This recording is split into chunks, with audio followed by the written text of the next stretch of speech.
আসলে সমসাময়িক বিষয়গুলি নিয়ে কথা বলতেই হবে। একজন মুসলিম হিসাবে আমাদের সকলকেই সচেতন হতে হবে।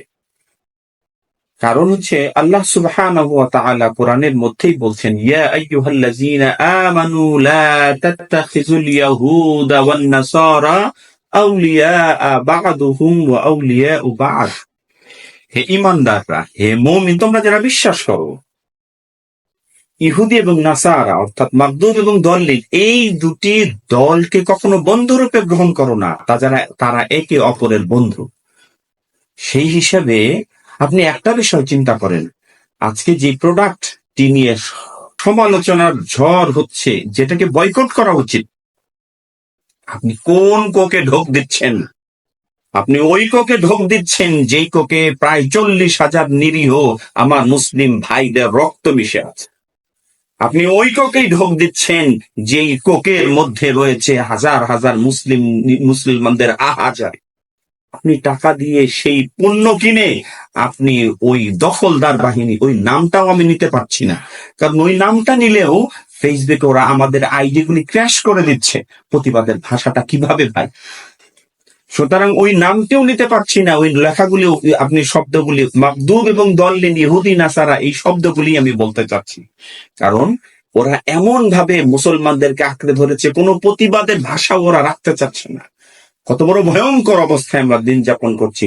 আপনি সেই কোক কিনে, টাকা দিয়ে সেই কোক কিনে সেই দখলদার বাহিনীর পক্ষ নিচ্ছেন, এই কি নিজেকে মুসলমান হিসাবে দাবি করছেন?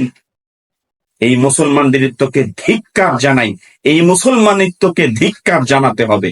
প্রিয় মুসলিম ভাইয়েরা, একটুও কি কলিজা কাঁপে না? 40,000 নিরীহ মুসলিমকে নিঃশেষ করার পর আমি আমার টাকা দিয়ে ওই পণ্যটি কিনে আমি ওই অর্থগুলি এই মুসলমান নিধনের কাজে ব্যয় করছি। তার মানে আমি কি ওই ইহুদিদের পক্ষ নিচ্ছি? একটু কি হুঁশ হয় না? বয়কটে আসুন, বয়কট করতে হবে।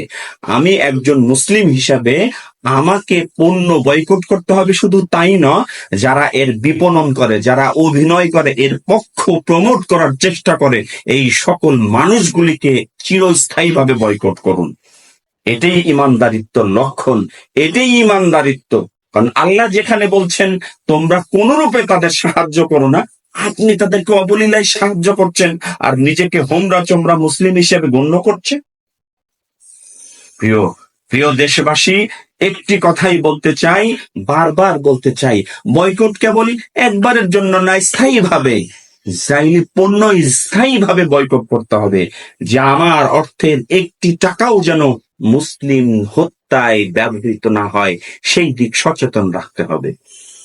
এটি সচেতনতা এবং বয়কট কি পারে তা মালয়েশিয়া দেখিয়ে দিয়েছে। মালয়েশিয়ার মানুষ